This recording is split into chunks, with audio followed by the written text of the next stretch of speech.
you're wondering why your bank account's not growing after you got an additional stream of income, you might have got a raise at your job, and it's like, where is the liquid going? It might be because of one of these 5 spending habits that you have that might be, you know, keeping you broke. Let's talk about it. Hey you guys, it's your girl Michelle Sulaan. Welcome back to my channel. If you are returning and if you're new, welcome. Thank you so much for stopping by. You could be anywhere in the world, but you're here with me, and for that I thank you. But yeah, you read the title. If you feel like you're living paycheck to paycheck and you're stuck in this cycle, here are 5 spending habits that you might be overlooking that could contribute to why you might not be seeing an increase in your bank account. 1, I know I struggle with this, girl. Eating out too frequently.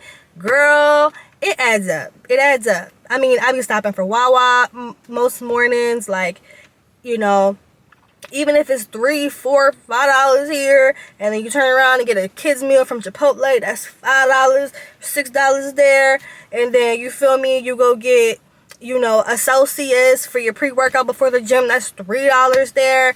Girl, that's like $13 a day, and that's assuming that, you know, your stuff is cheap. $10 a day quickly can become $300 a month.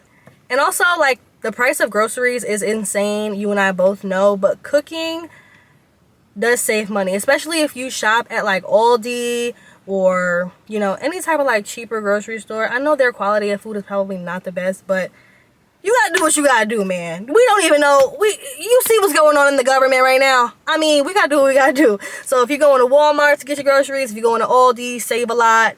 You know, wherever you gotta go to get your groceries for the low ski. Cooking at home saves time in the long run because I love a good meal prep. I come home because you know when you get off work, you don't want to do nothing. Why are you gonna sit here and act like you're gonna have time to cook? You better get into that Sunday reset, okay, and cook for Monday, Tuesday, and Wednesday. Monday, Tuesday, and Wednesday, you're gonna be so happy when you come home from work and you're like, yes! I got sweet potatoes in the fridge already meal prepped. Like, at least that was me. I don't know. And then it helps me to stay on track with my health and fitness goals because I thought ahead, you know, when I wasn't in that like emotional, you know, state of mind. Because most of the time when I spend money outside, it's just because I'm craving something, because I'm eating to mask whatever emotion I'm feeling. Like, I'm just being real. So if I'm in a good headspace right now and I cook myself food for Monday, Tuesday, and Wednesday, if I have a rough work day on Monday and Tuesday, I'm still gonna go home and stick to the plan, not my mood.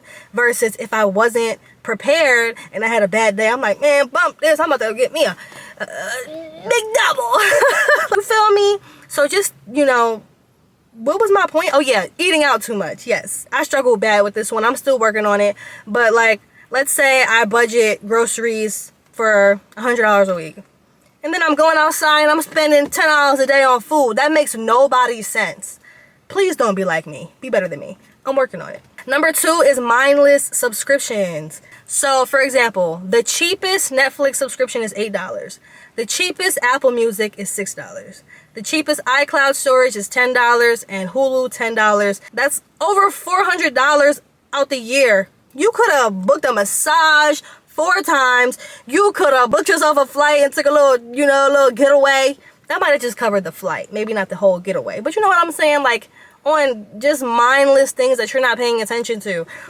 Things that I was paying to. I was paying for Paramount Plus for like a whole year and didn't even know. Because it was coming off my credit card. And because my credit card is not my money for real, I wasn't really paying attention to what was going on over there. I'm not gonna lie. And so now that I started paying attention and I like started budgeting and accounting for all the money, you know, I could definitely see a difference in my bank account. Okay.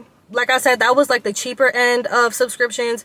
Certain Netflix subscriptions can be like $25 a month. Certain Hulu bundles range between $20 and $90 a month. It's easy to just lose sight of that money when your stuff is on auto pay and it's coming off your credit cards. And then you have to consider the interest that, you know, most credit cards are going to charge you too. Number 3, you're going to have to hear me out on this one. I love a good Shein haul just as much as anybody else.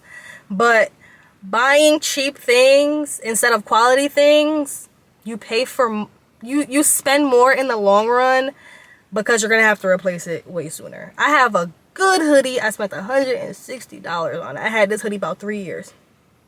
So let's do this math. which I probably could do this in my head, but 160 divided by 3. We just gonna assume that's like if I bought one $53 hoodie last year, this year, and the year before that. Because I still got it in my closet. Versus if you buy a cheap little, you know, $20 Pretty Little Thing hoodie. Pretty Little Thing don't even sell hoodies no more, so don't come for me. It wasn't no shade. I'm just saying. I got a couple Pretty Little Thing hoodies in my closet too. But it's about time they go because the quality is not as good as like a Nike or whatever the case may be. You just end up spending more money in the long run than if you just buy like quality items up front that will last you longer.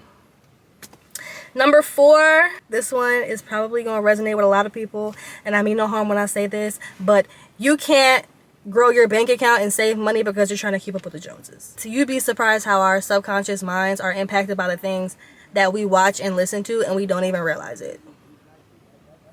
So you'd be surprised like how hearing these things can impact our subconscious mind. Like you hear something enough, all of a sudden, I never knew what a Van Cleef was.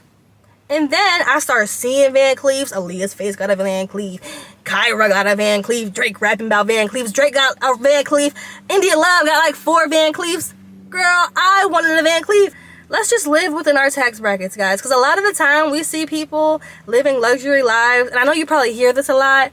But some of these people really don't be living that life. They just be putting on a show. It's a portrayal. Instagram is not real. Did y'all just see B. Simone's podcast where her best friend was talking about she just had to get her car repoed and move back in with her parents?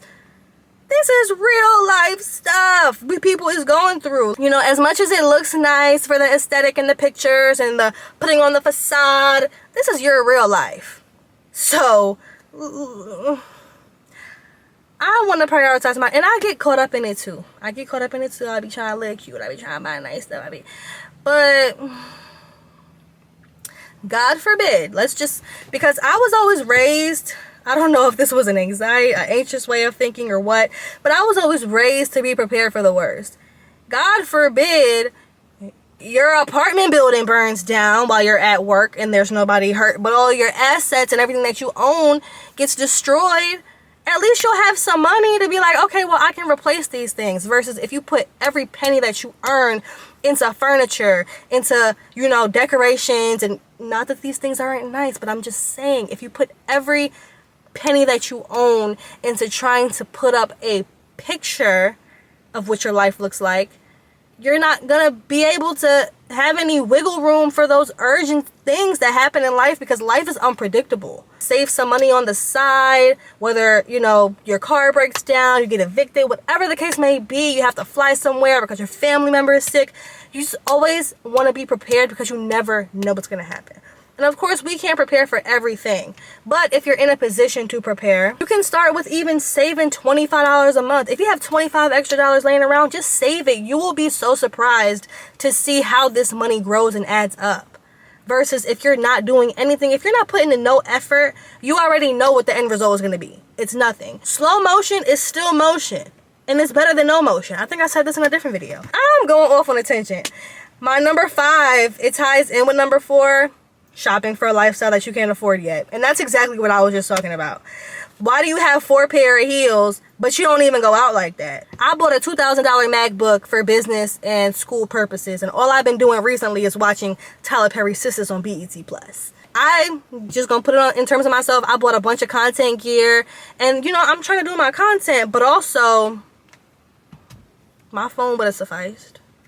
You know what I mean? It's not about the aesthetic. It's not about looking the part. It's about being the part. What do you add to the lives of the people who are watching you? You know what I mean? You can do that whether you have a Canon, a Sony ZV-1F like I got, or an iPhone 4S. At the end of the day, they're watching for your message and for who you are. You can't really buy people with aesthetic. And if you can, those aren't the people you want around you anyway. I want the people around me that's going to be here when I have nothing. Have you heard 21 Questions? If I fell off tomorrow, would you still love me? Those are the people I want around me. We've probably all found ourselves doing at least one or multiple or maybe all of these things at one point or another. But recognizing them is the first step to change. You can start small. and be intentional about where every dollar is going, and watch how your bank account changes. Because like I was paying for Netflix, Hulu, I wasn't even watching TV. And then by the time I realized I'm paying for the stuff and not using it, 10 months done went by. 10 times what? 7? They done got $70 from me, Netflix, and I haven't even been using it. So I just want you guys to learn from my mistakes, because like I said in my last video, every mistake is not innovative. Somebody's made it before. So if I can help you to be able to save some money and live better, no Walmart, then that's what I'm gonna do. Drop a comment below and let me know which one of these habits hit you the hardest, or which one you're ready to let go of. And let's hold each other accountable to build better money habits. I want to eat, and I want y'all to eat with me. There's enough money for everybody to get some. And if you want some more real talk about money and life in general, make sure that you don't leave without clicking on that subscribe button so that you won't miss out. Also, click on my post notification bell so that you'll be notified every time that I post a video. Thank you so much for tuning in, my beautiful people. Have a great week, and I'll see you guys on Friday.